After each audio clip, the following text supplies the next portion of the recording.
como les decía, jóvenes, el método por partes aplicamos después que hayamos buscado cambios de variable. O inclusive, como me preguntaban, realizan un cambio de variable y la integral resultante con el cambio de variable va a resolverse por partes. Puede darse esa situación. Pero lo primero que buscamos en una integración, ¿qué es? Hacer un cambio de variable, realizar operaciones previas, realizar artificios, porque toda integral se va a resolver con la aplicación de tablas. Entonces, si una de ellas no tiene tablas, cambio de variable. Y si no resulta el cambio de variable, ni no hay artificio que les resuelva la integral, es el método por partes. Y quierense o no, en el método por partes están haciendo un cambio de variable, miren, porque lo que hacen a U van a hacer diferenciar. Entonces, decimos método por partes porque una parte se deriva. En estas otras palabras, diferenciamos. Y la otra parte se integra o integramos. U es la función que se va a derivar. Lo correcto, diferenciar. Ahora, ¿por qué U va a ser arcotangente de X? Va a ser logaritmo de X, va a ser polinómica. Porque la derivada de la función arcotangente de X es una fracción y desaparece arcotangente.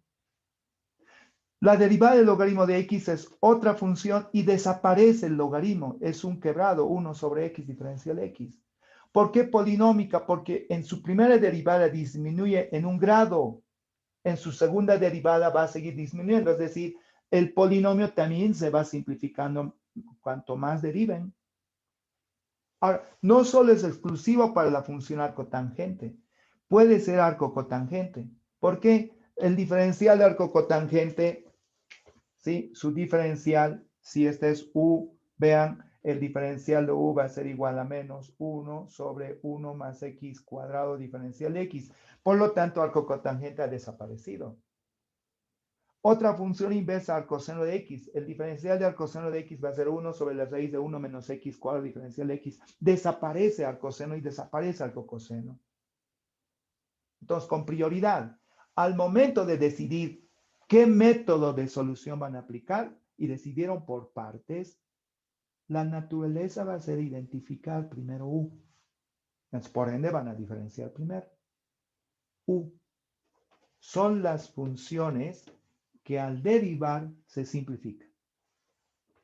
Ahora, esas funciones, arcotangente, logaritmo natural de x, x, no siempre van a estar como función simple. Pueden estar compuestas.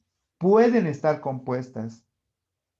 Lo mismo, no solamente va a ser logaritmo natural de x, puede ser logaritmo de una función compuesta, pero el carácter del método por partes no varía.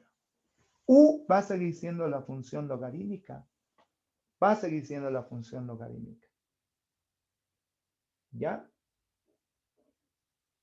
Entonces, les decía ahora, ¿de dónde viene esta fórmula? De U por B menos la integral de B por diferencial de U.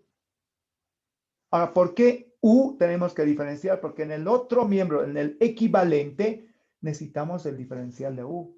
¿Y por qué tenemos que integrar al diferencial de B? Porque necesitamos B. Es decir, la integral de U por diferencial de B es igual a U por B menos la integral de B por diferencial de U.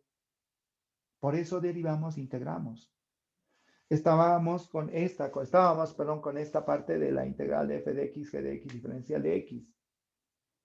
¿Sí? En esa integral de f de x por g de x, diferencial de x, una de las dos va a ser u. Lo estamos llamando a fu y el resto es diferencial de b. En otras palabras, ¿qué hacemos? U va a ser igual a f de x, su diferencial. Derivamos a la función y multiplicamos por diferencial de x, eso va a ser. Y el diferencial de b es g de x diferencial de x. Lo que hacemos de manera general es integrar a b. ¿Estamos de acuerdo? Necesitamos b y resultará pues de esta integral. En esa integral ustedes tendrán que buscar otro método de integración, cambio de variable, otra vez por partes. pero la idea es que van a integrar. Una vez encontrada el diferencial de u y b, esta integral que estaban ustedes resolviendo, ¿qué lo van a hacer? Los reemplacen en la fórmula. ¿Y qué dice la fórmula? Dice u por b menos la integral de b por el diferencial de u. De manera general, u en este caso es f de x, por b. B en este caso todavía no hemos integrado. Todavía no hemos integrado. Menos la integral de b, todavía no se ha integrado, pero lo podemos llamar que la integral me está dando una función primitiva g de x. Lo puedo llamar, entre todo esto, para no seguir escribiendo integrales. A ver, lo escribo a la primitiva, menos la integral de la primitiva por el diferencial de u, que sería f' de x por diferencial de x. Nos va a resultar una nueva integral, que la vamos a llamar I1. I1, entre comillas, I1 tiene que ser una integral que tenga mayor facilidad en la solución. Entonces, ¿con qué método comienzan a integrar I1? Entonces, nuevamente I1, ustedes deciden cambio de variable, artificios, o puede ser directamente por tablas, o por partes. Nuevamente por partes, ¿sí? Va a depender del tipo de integral que resulte. ¿Estamos de acuerdo? También les decía que, ¿qué pasa si en la integral a calcular solo hay una función y no tengamos tablas, no tengamos un cambio de variable que me permita hallar la solución? Entonces, automáticamente ustedes van a tener que decir por partes, y esa va a ser u. Y diferencial de b.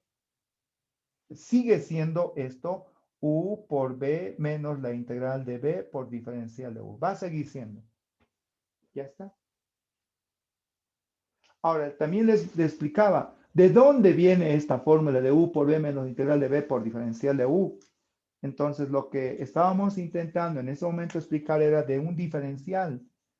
Viene del diferencial del producto de u por b. U por b son funciones en x.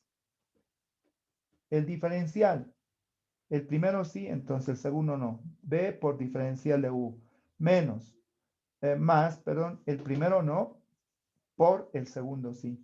Ahí está la fórmula. Miren, el primero sí, diferencial de u, por el segundo no, más el primero no, por el segundo sí. De todo esto, les decía, despejamos u por diferencial de b, que va a ser igual al diferencial de u por b menos b por diferencial de u. Hemos despejado. Al integrar, aplicando la propiedad de la linealidad, la integral del diferencial desaparece y queda u por b, menos la integral de b por el diferencial de u. Y esta es la fórmula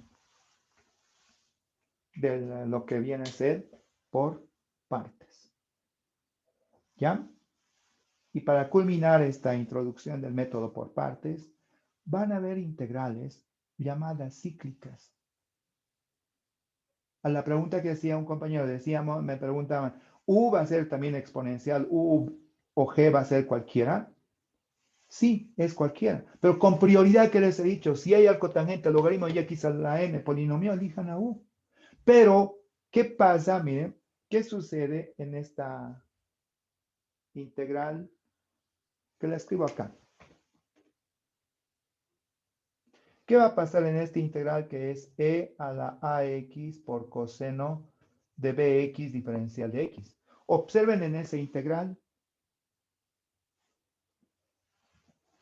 Pregunto a ustedes, la derivada de una exponencial, ¿la exponencial se simplifica o se mantiene? Al derivar una función exponencial. Se mantiene. Se mantiene, no desaparece. Al derivar coseno, la función trigonométrica, ¿se simplifica o permanece? Obviamente va a ser otra función, pero ¿permanece o desaparece al derivar coseno? Permanece. Permanece. Entonces, en ese caso ya no tengo opción. Ahí ya no tendría opción, porque Ninguna es arcotangente, ninguna es inversa, ninguna es logarítmica, ninguna. Este tipo de integrales se llaman cíclicas. ¿Por qué? Porque se repiten. Cíclicas. Se repiten. La integral por el método por partes, en la segunda vez por partes, se va a repetir. Entonces, como esta, puede haber otro tipo de integrales llamadas cíclicas. Otra, por ejemplo, es coseno o seno del logaritmo natural de x. También se va a repetir esa integral. Otra que corresponde a esta categoría donde la integral se nos va a repetir al aplicar el método por partes es la secante cubo de x. Entonces, van a haber casos especiales también, sí, van a haber casos especiales donde tengamos que aplicar el método por partes. De manera general, he hablado, se hace de esta forma. Se elige a U estas funciones, pero pueden aplicar también el método por partes a este tipo de integrales, donde la integral se va a repetir. ¿Estamos de acuerdo?